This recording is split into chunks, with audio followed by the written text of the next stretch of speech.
bahasan kita kali ini sebenarnya masih terkait dengan minggu lalu. Pembahasan kita kali ini adalah tentang manajemen isu dan manajemen krisis. Jadi ini terkait dengan minggu lalu yang manajemen krisis, gitu ya. Dan minggu lalu juga sebenarnya sudah disinggung tentang manajemen isu, gitu ya. Kenapa keduanya berkaitan? Ya, karena krisis pada suatu organisasi, baik itu perusahaan atau organisasi katakanlah organisasi masyarakat gitu. Nah, itu akan muncul ya ketika anggota dari organisasi itu ya atau orang-orang di perusahaan itu gagal untuk mengelola isu gitu ya. Isu yang tidak dikelola dengan baik itu akan memunculkan krisis. Begitu. Apalagi kalau isu itu isu yang sangat negatif dan merusak ya. Maka isu itu akan berkembang menjadi alat ya atau bahan yang membuat munculnya krisis. Gitu ya. Berbagai contoh saya sudah katakan, misalnya tentang isu katakanlah adanya lemak babi dalam satu produk makanan gitu ya. Nah, kalau isu ini tidak dikelola dengan baik, tidak diselesaikan, maka isu ini bisa bermuara pada krisis gitu ya. Isu ini bisa menjadi krisis kalau tidak diselesaikan gitu. Nah, isu tentang lemak babi misalnya dalam suatu makanan ya, itu berbahaya sekali kalau tidak diselesaikan gitu. Isu yang berkembang nanti makanan tersebut akan katakanlah tercampuri oleh lemak babi yang merupakan bagi orang Islam itu haram ya. Artinya kalau suatu makanan dikatakan tercampuri oleh barang makanan yang haram, ya pasti tidak akan dibeli, ya kan? Nah, kalau barang produksi itu tidak dibeli, ya lama kelamaan maka akan berakibat fatal bagi perusahaan, gitu. Nah itu ya, manajemen isu yang tidak dikelola dengan baik akan menghasilkan krisis pada perusahaan atau krisis pada organisasi, gitu ya. Isu misalnya organisasi itu mengusung khilafah ya. Padahal organisasi itu ada di dalam republik yang katakanlah ya sudah negara kesatuan, dan kalau isu khilafah ini muncul maka akan berbahaya bagi republik gitu. Nah, kalau isu bahwa organisasi ini mengusung khilafah tidak dikelola, tentu ujung-ujungnya organisasi ini akan dibubarkan gitu ya. Karena organisasi yang mengusung khilafah di republik yang sudah mapan ya, negara kesatuan misalnya, itu tentu akan tidak diperbolehkan untuk hidup karena akan merusak gitu ya. Nah, kalau memang organisasi itu tidak mengusung khilafah, maka seharusnya cepat-cepat diklarifikasi gitu. Cepat-cepat diklarifikasi bahwa misalnya katakanlah ada isu Nahdlatul Ulama mengusung khilafah. Kalau memang Nahdlatul Ulama ini tidak mengusung khilafah, maka public relation atau humas dari Nahdlatul Ulama harus cepat-cepat mengkonfirmasi isu tersebut gitu ya. Bahwa Nahdlatul Ulama mengusung kebangsaan Indonesia, negara kesatuan, dan tidak pernah mencita-citakan mendirikan negara khilafah. Nah, maka kalau itu sudah di-clearkan ya, sudah dikatakanlah lempar ke masyarakat, misalnya melalui press conference ya, misalnya melalui press release yang dibuat oleh humas organisasi, maka organisasi itu akan selamat dari krisis gitu ya. Organisasi itu akan diyakini publik dan negara bahwa dia tidak bertentangan dengan negara dan tentu saja diperbolehkan hidup di dalam negara gitu ya. Oke, itu manajemen isu dan krisis sangat berkaitan gitu ya. Nah, setiap perusahaan setiap hari tentu berhadapan dengan isu. Maka pekerjaan public relation itu ya setiap hari, gitu ya. Tidak pernah ada yang kosong, hari yang kosong bagi public relation, gitu.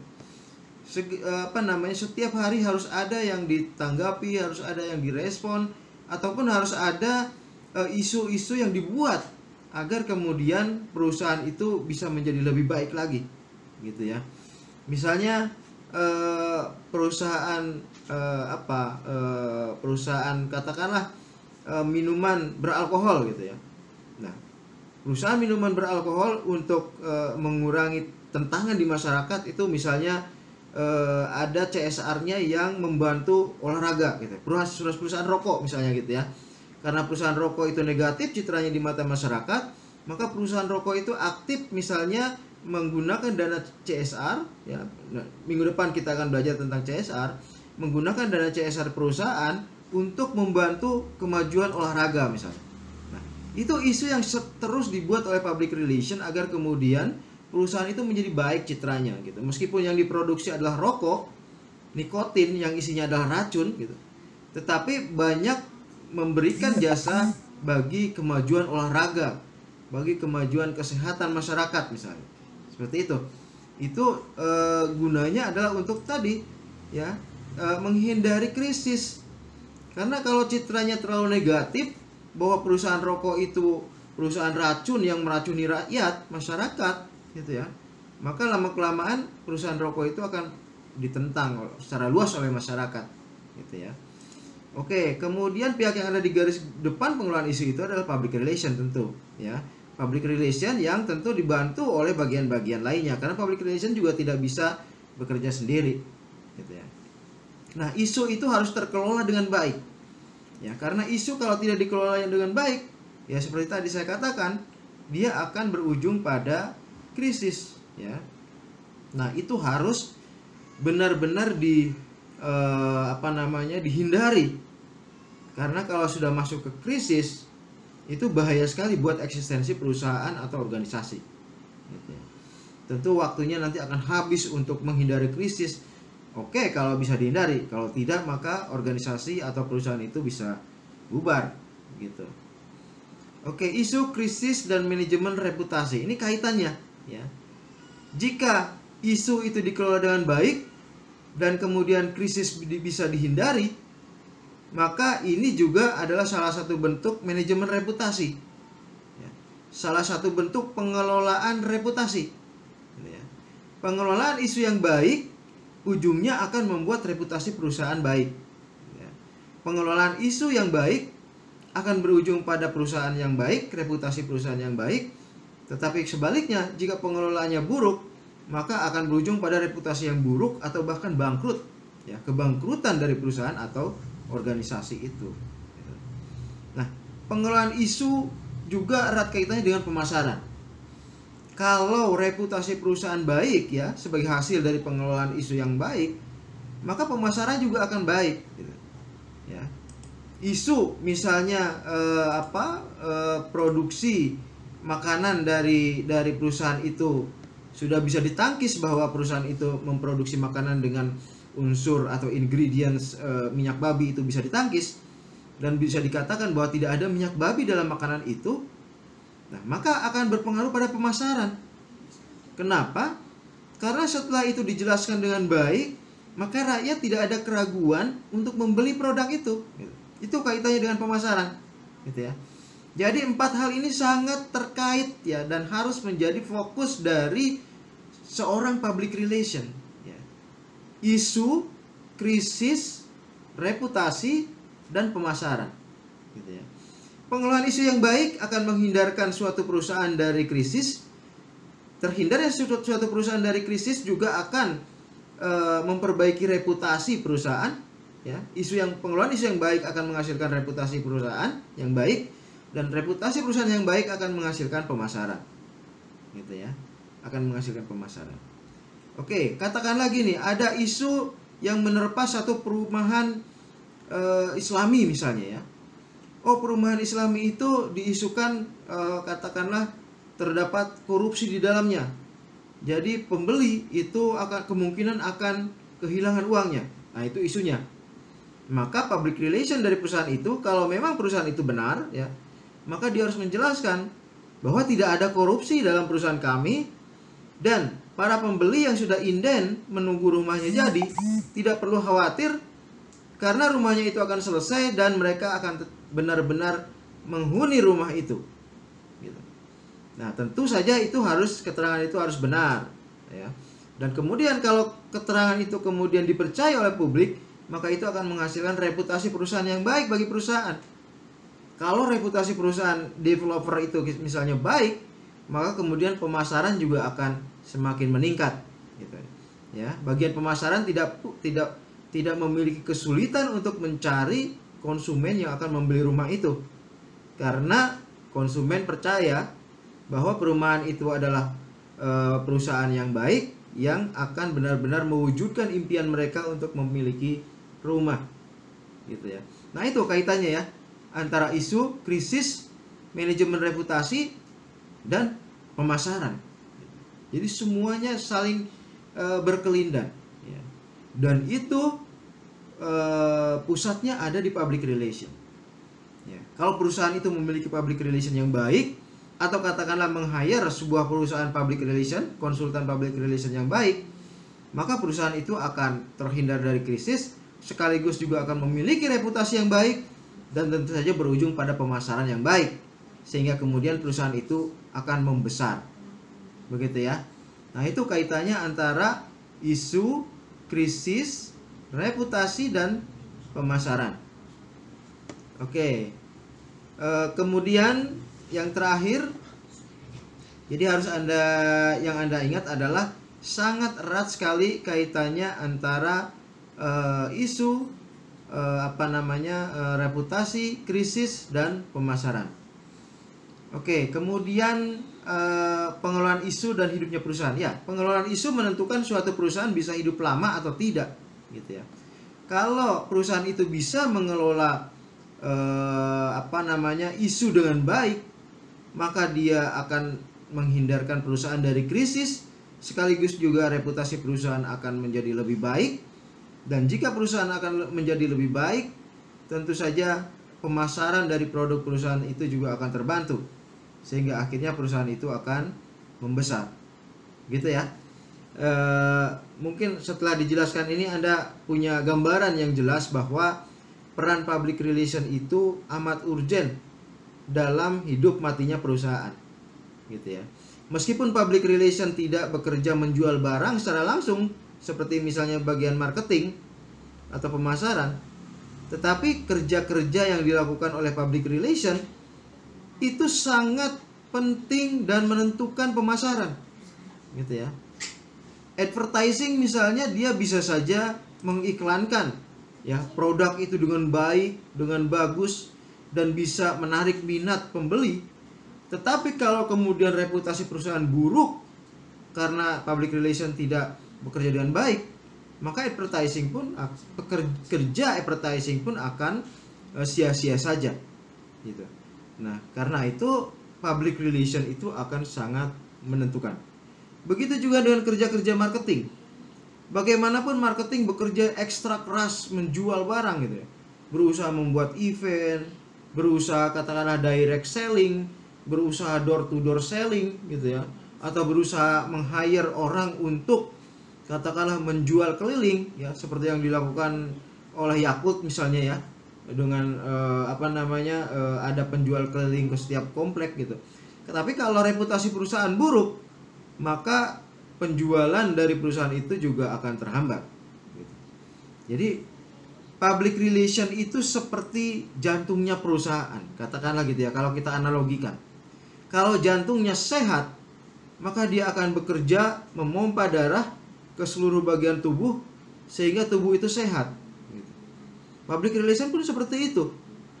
Kalau isu-isu miring itu bisa ditangkis, kemudian dibuat isu-isu yang baik tentang perusahaan, maka perusahaan akan bergairah ya, darahnya akan mengalir deras, akan bersemangat, sehingga kemudian pada akhirnya tujuan-tujuan perusahaan seperti pemasaran ya, penjualan barang secara langsung itu akan berjalan dengan baik, gitu ya.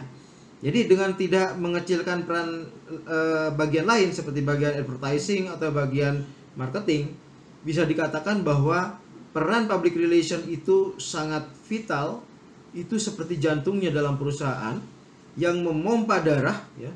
Semakin sehat dia memompa darah, maka tubuh itu akan semakin sehat dan kuat. Semakin sehat public relation bekerja, mengerjakan segala sesuatunya, maka perusahaan akan terhindar dari krisis, perusahaan terhindar dari penyakit, dia akan semakin sehat, dan kemudian penjualan akan semakin baik gitu. Itu ya kira-kira public relation, manajemen isu, manajemen krisis, dan tentu saja kepada manajemen penjualan. Terus bagaimana ketika masyarakat sekitar itu pokoknya perusahaan itu mendapat pertentangan dari masyarakat sekitar. Oke. Apakah terus ketika sudah mendapatkan pertentangan tersebut, tapi perusahaan tersebut tetap menjalankan program. Nah, pertanyaan saya yang pertama, bagaimana kinerja public relation, sama apakah ada public relation itu tidak selaras dengan perusahaan gitu, Pak? Oke, penentangannya kira-kira gimana? Penentangan masyarakat misalnya seperti apa? Contoh misal kayak kita ambil contoh perusahaan yang membangun perumahan. Nah, masyarakat itu tidak setuju dengan adanya pembangunan perumahan atau properti di daerah tersebut. Oke. Ya, berarti tugas public relation adalah pertama, mengklarifikasi dulu nih di internal perusahaan, apakah memang perusahaan tidak ada alternatif lain selain harus membangun di tanah yang tidak diharapkan oleh masyarakat, gitu ya. Kalau kata perusahaan, kita sebenarnya bisa sih pindah, ya sudah pindah gitu, konflik bisa terhindari kan. Nah, tetapi kalau kata perusahaan, tanah itu lokasinya sangat strategis dan kita bisa jual mahal dan perusahaan akan untung besar, ya. Dan coba lakukan perdamaian, upaya-upaya untuk kompromi dengan masyarakat yang tidak suka itu. Nah, maka kemudian public relation berupaya untuk menjembatani ya, berkomunikasi. Intinya kan kalau public relation itu berkomunikasi, gitu ya, mengkomunikasikan gimana? Ya, lanjut Pak. Mengkomunikasikan ya apa yang diprogramkan oleh perusahaan ke masyarakat, gitu ya. Katakanlah misalnya dengan mengumpulkan masyarakat di daerah sekitar tanah yang akan dibangun perumahan, gitu ya. Maka kemudian bisa dibuat brainstorming, kira-kira apa saja sih yang penduduk setempat tidak suka jika tanah itu dijadikan tempat perumahan. Misalnya begini, kami tidak suka karena nanti akan berdampak buruk pada air tanah di tempat kami. Nah, untuk setiap masalah itu tentu public relation harus mencari jawabannya, gitu ya. Katakanlah meneliti apakah benar jika di tanah itu kemudian dibangun katakanlah 100 atau 200 rumah, maka air tanah itu akan menjadi buruk atau bahkan habis gitu. Kalau hasil penelitian itu ternyata tidak berpengaruh, maka itu harus disampaikan pada pertemuan berikutnya, bahwa kami sudah melakukan penelitian bahwa dengan ada 100 rumah tambahan di daerah ini, itu tidak akan berdampak buruk pada air tanah di selingkungan Bapak Ibu, gitu ya. Ditambah lagi misalnya kami akan memberikan katakanlah sumbangan berupa katakanlah pompa air besar yang bisa dimanfaatkan bersama misalnya, gitu ya. Atau kami akan menyambungkan perumahan di sekitar ini, rumah-rumahnya dengan katakanlah air pump, meskipun perumahan-perumahan yang baru nanti tidak akan merusak, misalnya seperti itu gitu. Jadi public relation harus mengkomunikasikan program-program perusahaan, gitu ya. Public relation harus mengkomunikasikan program-program tadi, organisasi bola tadi, gitu ya. Bahwa organisasi bola ini sangat bermanfaat karena mendidik generasi muda untuk lebih katakanlah mencintai olahraga, lebih sehat, gitu ya, dan lain sebagainya. Jadi jangan lupa, pekerjaan utama dari public relation adalah komunikasi.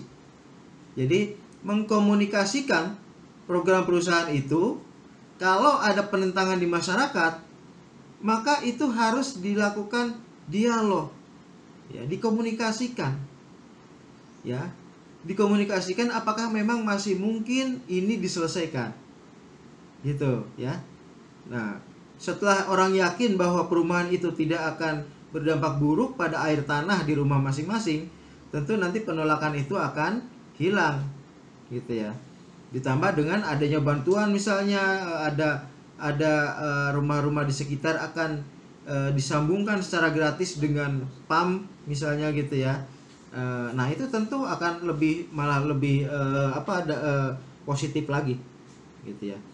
Jadi jika ada penentangan di masyarakat terhadap satu perusahaan atau organisasi, maka public relation harus berusaha berkomunikasi sebaik mungkin, ya, baik melalui langsung, ya, misalnya mengumpulkan masyarakat itu di suatu tempat di ruang serbaguna misalnya, atau melalui pemberitaan, gitu ya, atau melalui pers, ya, perusahaan memberikan press release, ya, atau membuat press conference, untuk kemudian beritanya tentu akan muncul, dan berita akan muncul harapannya akan dibaca oleh pihak-pihak yang menentang keberadaan perusahaan itu, dan harapannya tentu akan lebih melunak, gitu ya. Tentu setelah ada pemberitaan mungkin tidak cukup dengan hanya berita, tetapi tetap harus dilakukan pertemuan langsung, gitu. Jadi berat sekali tugas public relation ini. Kenapa? Karena public relation ini selalu akan berhadapan dengan isu-isu negatif, selalu akan berhadapan dengan masalah-masalah, dan tantangannya adalah bagaimana menyelesaikan isu negatif ini, bagaimana menyelesaikan masalah ini. Sehingga kalau isu negatif atau masalah ini bisa diselesaikan, maka perusahaan akan terhindar dari krisis. Di sisi lain, perusahaan akan menjadi baik reputasinya, gitu ya. Misalnya jika masyarakat kemudian diyakinkan bahwa dengan adanya perumahan di lingkungan mereka tidak akan berdampak buruk pada air tanah, ditambah penelitian lain, misalnya nanti akan ada jalan besar, gitu ya, dari perumahan itu yang akan melewati juga rumah-rumah Bapak Ibu, sehingga kemudian jalan itu bisa dimanfaatkan bersama, gitu. Jadi perkampungan itu misalnya yang tidak punya jalan besar dan hanya memiliki katakanlah jalan gang untuk sepeda motor saja, sekarang setelah ada perumahan itu jadi bisa memiliki jalan besar dan mobil bisa masuk, gitu. Nah, itu ya. Jadi tadi saya katakan public relation itu merupakan jantungnya dari organisasi, dari perusahaan. Kalau dia sehat, dia mampu bekerja dengan baik, maka akan membuat perusahaan sehat dan membuat program-program perusahaan itu berjalan, gitu. Kuncinya satu, komunikasi. Public relation harus mampu melakukan komunikasi yang baik, ya, menjembatani antara kepentingan perusahaan dengan masyarakat atau dengan konsumen. Nah, makanya di awal-awal pertemuan kuliah ini saya katakan bahwa seorang public relation itu tidak cukup dengan katakanlah perempuan muda berparas cantik misalnya, gitu ya. Tetapi di belakang itu dia harus punya kecerdasan, dia harus punya kemampuan komunikasi, dia harus supel, ya, dia harus berani, ya, dia harus mampu membuat inovasi-inovasi. Tadi sudah dikatakan bahwa public relation itu amat signifikan perannya, gitu ya, amat signifikan perannya. Dan kalau seandainya katakanlah karena krisis, karena pandemi, gitu ya, karena ada pandemi maka perusahaan harus mengurangi karyawan, maka di saat sekarang ini public relation itu adalah yang terakhir yang akan dikeluarkan oleh perusahaan, karena dia adalah jantungnya perusahaan, gitu ya. Berarti ketika kalau ada satu perusahaan itu tidak sejalan atau bertentangan dengan public relation, maka ditakutkan bisa mengalami krisis, begitu ya, Pak? Begini, public relation itu ada di dalam perusahaan. Public relation itu bekerja untuk perusahaan, gitu ya.